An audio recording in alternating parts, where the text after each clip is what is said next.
తొలి ఏకాదశి ఎంతో శక్తివంతమైన ఎంతో పవిత్రమైన రోజు. ఈ రోజు గుమ్మానికి ఈ ఒక్కటి కడితే చాలు, సకల దరిద్రాలు తొలగి సకల శుభాలు కలుగుతాయి. అదేవిధంగా ఈరోజు పొరపాటున కూడా ఇది మాత్రం తినకూడదు. మరి గుమ్మానికి ఏం కట్టాలో, పొరపాటున కూడా ఏం తినకూడదో ఇప్పుడు తెలుసుకుందాం.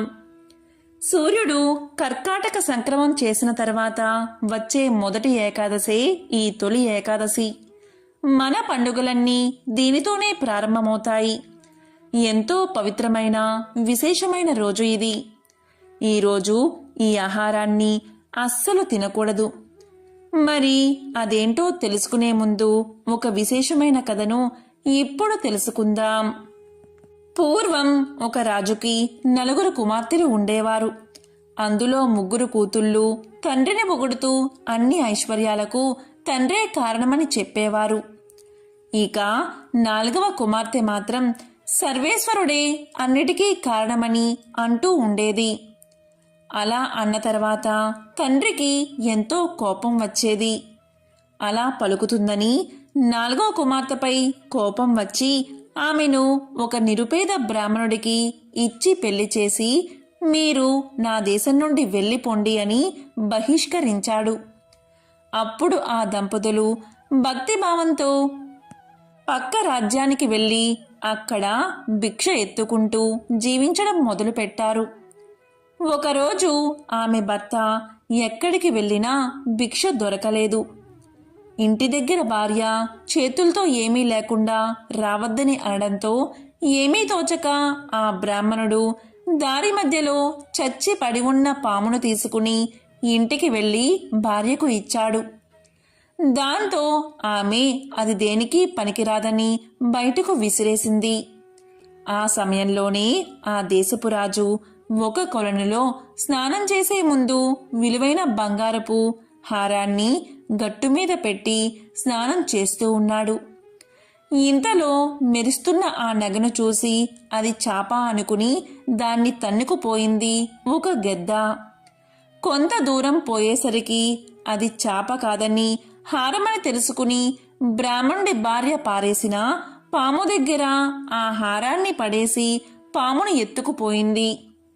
ఆ విలువైన కంఠహారాన్ని చూసి భార్య భర్తకు ఇచ్చింది. ఇంతలో రాజు గట్టు మీదకు వచ్చి తన కంఠహారం పోయిందని తెలుసుకుని, నా కంఠహారం తెచ్చిన వారికి గొప్ప బహుమతి ఇస్తాను అని చాటింపు వేయించాడు.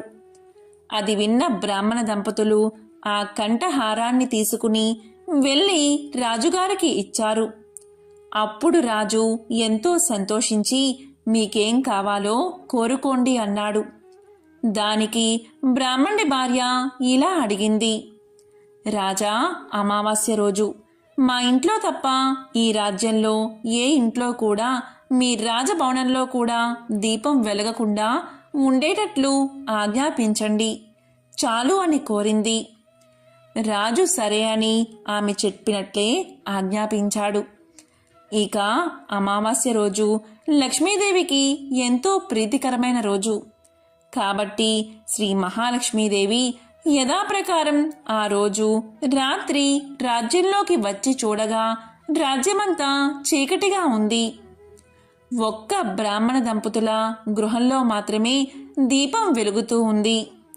ఆ దృశ్యాన్ని చూసింది అమ్మవారు. ఎంతో సంతోషించింది. వెంటనే ఆ దీపం ఉన్న ఇంట్లోకి వెళ్ళి కూర్చుని ఆ దంపతుల్ని ఆశీర్వదించింది.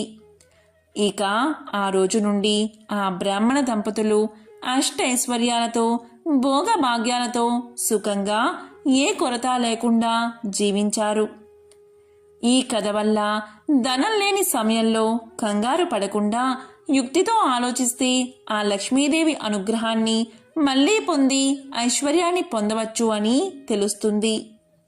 మరి ఎంతో పవిత్రమైన తొలి ఏకాదశి రోజు తినకూడని పదార్థాల గురించి ఇప్పుడు తెలుసుకుందాం. ఈరోజు వండిన ఆహారాలు తినకూడదు. ఉసిరికాయ తినకూడదు. చింతపండు అస్సలు ముట్టుకోకూడదు. పుచ్చకాయ తినకూడదు. అదేవిధంగా గుమ్మడికాయ కూడా. ఈరోజు తేనె, పొట్లకాయ, ఉలవలు, తెల్ల ఆవాలు, మినుములు, మాంసాహారం లాంటివి అస్సలు తినకూడదు. ఇక ఈ రోజున తెలియక తింటే మహాపాపంగా పరిగణించబడుతుంది. అంతేకాదు, ఈరోజు మంచంపై పడుకోకూడదు. నేలపై చాప వేసుకుని కూర్చోవాలి. ఆహారం తినకుండా ఉపవాసముండి స్వామిని పూజిస్తే మహాపుణ్యం కలుగుతుంది. ఈ ఆషాఢ శుద్ధ ఏకాదశిని తొలి ఏకాదశి అంటారు. ఈ రోజుని పూర్వకాలంలో సంవత్సరం ఆరంభంగా భావించేవారు. ఈరోజు విష్ణుమూర్తి పాలకడలిపై యోగ నిద్రలోకి జారుకుంటాడు. ఈరోజు స్వామి నిద్రించే రోజు కాబట్టి దీనిని శయన ఏకాదశి అని పిలుస్తారు. ఈరోజు శ్రీ మహావిష్ణువును హిందువులు భక్తి శ్రద్ధలతో పూజిస్తారు. ఇలా స్వామిని ఆరాధించడంలో దీపారాధనకు ఎంతో ప్రాధాన్యత ఉంది. కొంతమంది తెలియక ఈరోజు ఈ చిన్న పొరపాటు చేస్తూ ఉంటారు. ఇలా చేస్తే మీ ఫలితం శూన్యం. చాలామంది తెలియక దీపారాధనని అలాగే భూమిపై వెలిగిస్తారు. దీపారాధన ఎప్పుడూ కూడా నేలపై వెలిగించకూడదు. ఏదైనా ఆకుపై వెలిగిస్తే మహాపుణ్యం కలుగుతుంది. కనుక ఈ ఏకాదశి రోజు దీపారాధన చేసే సమయంలో రావి ఆకులను ఉంచి దానిపై ప్రమిదలు ఉంచి దీపారాధన చేస్తే ఎంత పుణ్యం కలుగుతుందో ఆ భగవంతుడు కూడా చెప్పలేడు. రావి చెట్టు అంటే శ్రీ మహావిష్ణువుకు ఎంతో ప్రీతిపాత్రమైనది. అలాగే త్రిమూర్తుల స్వరూపం కూడా. అందుకే రావి చెట్టు ఆకుల మీద మీరు దీపారాధన కుందులు లేదా మట్టి ప్రమిదలు ఉంచి దీపారాధన చేసినట్లయితే విష్ణుమూర్తి అనుగ్రహం చాలా సులభంగా పొందవచ్చు. రావి చెట్టు త్రిమూర్తుల స్వరూపం. త్రిమూర్తుల అనుగ్రహం కలగాలి అన్నా, ఆర్థిక ఇబ్బందుల నుండి బయటపడాలి అన్నా ఎంతో పవిత్రమైన ఈ తొలి ఏకాదశి రోజు రావి చెట్టు ఆకుల మీద ప్రమిదలు ఉంచి ఇంట్లో దీపారాధన చెయ్యాలి. ఇలా చేస్తే ఉత్తమ ఫలితాలు కలుగుతాయి. ఇలా చేసే సమయంలో దీపారాధన ఎలా చెయ్యాలో ఇప్పుడు తెలుసుకుందాం. మీరు రావి చెట్టు ఆకు మీద దీపారాధన చెయ్యాలి. దీపారాధన చేస్తున్న సమయంలో రావి చెట్టు ఆకు కాడ అనేది భగవంతుని ఫోటో వైపు ఉండాలి. ఆకు చివరి భాగం మన వైపు ఉండాలి. అలా ఎప్పుడూ కూడా రావి ఆకులపై ప్రమిదను పెట్టి దీపారాధన చెయ్యాలి. ప్రమిదల్లో ఆవు నెయ్యి పోసి దీపాల్ని వెలిగించాలి. ఇలా చేస్తే చాలు, రాహు కేతు దోషాలు తొలగిపోతాయి. నవగ్రహాలను సులభంగా ప్రసన్నం చేసుకోవచ్చు. కాబట్టి అఖండ ఐశ్వర్యం ప్రాప్తించి సకల దోషాలు తొలగిపోవాలి అంటే తొలి ఏకాదశి రోజు రావి ఆకు మీద ప్రమిదను ఉంచి దాంట్లో ఆవు నెయ్యి పోసి దీపారాధన చేయాలి. రావి చెట్లు ప్రతి ఊళ్ళోనూ ఉంటాయి. వృక్షాలన్నిటిలో ఉత్తమమైనది రావి చెట్టు. ఎంతో పవిత్రమైనది అని శ్రీమద్ భాగవతంలో సాక్షాత్తు శ్రీకృష్ణ పరమాత్మే తెలియచేశాడు. పరమ పవిత్రమైన రావి చెట్టు కింద పరమ భక్తులైన హిందువులు తమ ప్రాణాలను సైతం సంతోషంగా విడవడానికి ఇష్టపడతారు. రావి చెట్టు విష్ణు నివాసంగా పురాణాలు చెబుతున్నాయి. ఎవరైతే రావి చెట్టు మొదట్లో నీరు పోసి చెట్టుకు ప్రదక్షిణ చేసి నమస్కరిస్తారో అలాంటి వారికి భగవంతుణ్ణి సేవించిన పుణ్యం లభిస్తుందట, ఆయుష్ పెరుగుతుందట, పాపాలన్నీ తొలగిపోతాయట, మోక్షం కలుగుతుందట. రావి చెట్టు ఏ ఊళ్ళో అయితే అధికంగా ఉంటుందో ఆ ఊళ్ళో అందరూ ఆరోగ్యంగా జీవిస్తారట. ఎందుకంటే రావి చెట్టు నుండి ప్రాణవాయువు అధికంగా లభిస్తుంది. రావి చెట్టు సమీపంలో నివసించే వారికి ఆయురారోగ్యాలు కలుగుతాయి. అంతేకాదు, రావి చెట్టు నుండి వీచే గాలి వాతావరణ కాలుష్యాన్ని పారద్రోలుతుంది. స్వచ్ఛమైన ఆరోగ్యవంతమైన గాలిని మానవులకు అందిస్తుంది.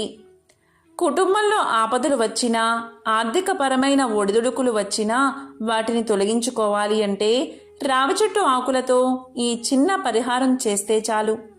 ఆ ఇంట్లో సకల సంతోషాలు నిండుతాయి. దీనికి ఏం చెయ్యాలి అంటే రావి చెట్టు ఆకులను సేకరించండి. రావి చెట్టును ఎప్పుడూ కూడా ప్రతిరోజు ముట్టుకోకూడదు. కేవలం శనివారం రోజు రావి చెట్టును ముట్టుకోవచ్చు. ఈ విధంగా రావి చెట్టు ఆకులను సేకరించి ఒక తెల్లని దారాన్ని తీసుకుని దానికి కొంచెం పసుపు రాసి ఈ రావి చెట్టు ఆకులను ఇంటి ప్రధాన ద్వారానికి తోరణంగా కట్టండి. ఆ ఆకులు ఎండిపోయాక వాటిని తీసేసి తిరిగి మరో తోరణం కట్టండి. ఇలా 9 సార్లు చేస్తే ఆ ఇంట్లో ఉన్న సమస్యలన్నీ తొలగిపోతాయి. పురాణాల ప్రకారం రావి చెట్టును అశ్వత్థ వృక్షము అంటారు. అలా పిలవడానికి ఒక కారణం కూడా ఉంది. ఆ కారణం ఏంటి అంటే పూర్వం అశ్వత్థ, పిపాల అనే 2 రాక్షసులు ఉండేవారు. వారు ప్రజలను వేధిస్తూ ఉండేవారు. అశ్వత్థుడు చెట్టు రూపంలోకి మారితే పిపాలుడు బ్రాహ్మణి రూపంలోకి మారేవాడు. పిపాలుడు దారిన పోయే వారిని పిలిచి ఆ చెట్టు ఎంతో పవిత్రమైనది, దాన్ని తాకితే పుణ్యం పొందుతారని నమ్మబలికేవాడు. ఆ మాటలు నమ్మి బాటసారులు ఆ చెట్టును ముట్టుకునేందుకు దగ్గరకు రాగానే అశ్వత్థుడు ఆ మనుషుల్ని తినేవాడు. ఈ విధంగా ప్రజల్ని పీడిస్తున్న ఆ రాక్షసులిద్దరినీ శనిదేవుడు సంహరించి ప్రజలకు రక్షణ కల్పించాడు. ఆ రాక్షస సంహారం జరిగిన రోజే శనివారం. కాబట్టి శనివారం రోజు రావి చెట్టును తాకి పూజించడం ద్వారా శనిదేవుడి అనుగ్రహాన్ని ప్రతి ఒక్కరూ పొందవచ్చు. ఆ రాక్షసుడి పేరు మీదటే రావి చెట్టును అశ్వత్థ వృక్షము అంటారు. శనివారం రోజు రావి చెట్టులో లక్ష్మీదేవి ఉంటుందని నమ్మకం. సంతానం లేనివారు శనివారం రోజు రావి చెట్టును పూజించి రావి చెట్టుకు నీరు పోసి ప్రదక్షిణ చేసి ఆ చెట్టుకు ఆడవారు పొట్ట తగిలేలా చెట్టును హత్తుకుని మనసులోని కోరిక చెప్పుకుంటే అలాంటి వారికి తప్పకుండా సంతానం కలుగుతుంది. ఇవి మన పూర్వీకులు పాటించి ఎన్నో ఉత్తమ ఫలితాలు పొందారు. రావి చెట్టు నీడలో పరమశివుని తర్వాత కలియుగం మొదలైందని లెక్క. ఈ విధంగా నేడు మనం జీవిస్తున్న ఈ కలియుగానికి ప్రథమ సాక్షి రావి చెట్టు. అందుకే ఆ చెట్టుకు అంత గౌరవం. ఇక రావి చెట్టు మనకు చేసే ఆరోగ్యపరమైన మేలు ఏ చెట్టు చేయదు. నడుము నొప్పి తగ్గాలి అంటే రావి చెట్టు పైబెరడు మొక్కలు సేకరించి వాటిని నీడలో ఆరబెట్టాలి. తర్వాత పొడి కింద చేసుకోవాలి. ఒక 1/2 స్పూన్ ఆ పొడికి 1 కప్పు నీటిని తీసుకుని ఉదయం సాయంత్రం కషాయంలా కాసి తాగడం వల్ల నడుము నొప్పి తగ్గుతుంది.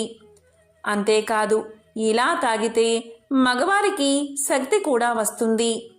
ఇక పాదాలు పగిలిపోయి అందమైన పాదాలు మీ సొంతం కావాలి అనుకునేవారు రావి చెట్టు ఆకులను సేకరించి దంచి రసం తీయండి. ఈ రసాన్ని రాత్రి పడుకునే ముందు కాళ్ళ పగులపై రాసి పడుకోండి. ఇలా చేస్తుంటే కొన్ని రోజుల్లోనే పాదాల పగుళ్ళు తగ్గి అందమైన పాదాలు మీ సొంతమవుతాయి.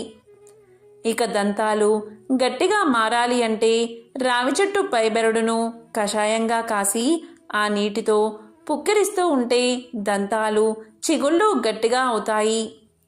ఇక పిల్లలకు పెద్దలకు మెదడు బలం కలిగి జ్ఞాపక శక్తి పెరగాలి అంటే రావి చిగుళ్లను తీసుకుని ఆవుపాలతో కలిపి మరిగించి వడబోసుకుని దానికి పటికే బెల్లం చూర్ణం కలుపుకుని రోజూ తాగుతూ ఉంటే అపారమైన మేధావి జ్ఞాపశక్తి కలుగుతాయి. ఇక నోటిపూత సమస్య తగ్గాలి అంటే రావి చెట్టు బెరడును తీసి దాన్ని అరగదీసి ఆ గంధాన్ని నోట్లో రాసుకుంటే నోటిపూత శాశ్వతంగా తొలగిపోతుంది. నాలుక పగుళ్ళు కూడా తగ్గిపోతాయి.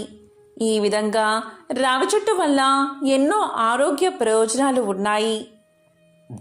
కాబట్టి అత్యంత శక్తివంతమైన ఈ తొలి ఏకాదశి రోజు ఇలా ప్రమిదల కింద రావి ఆకును ఉంచి దీపారాధన చెయ్యండి. అలాగే రావి ఆకులను ఇంటికి తోరణంగా కట్టండి. ఇలా చేస్తే చాలు, అన్ని రకాల సమస్యలు తొలగి సకల శుభాలు కలుగుతాయి. ఓం నమో నారాయణాయ. ఓం నమో భగవతే వాసుదేవాయ.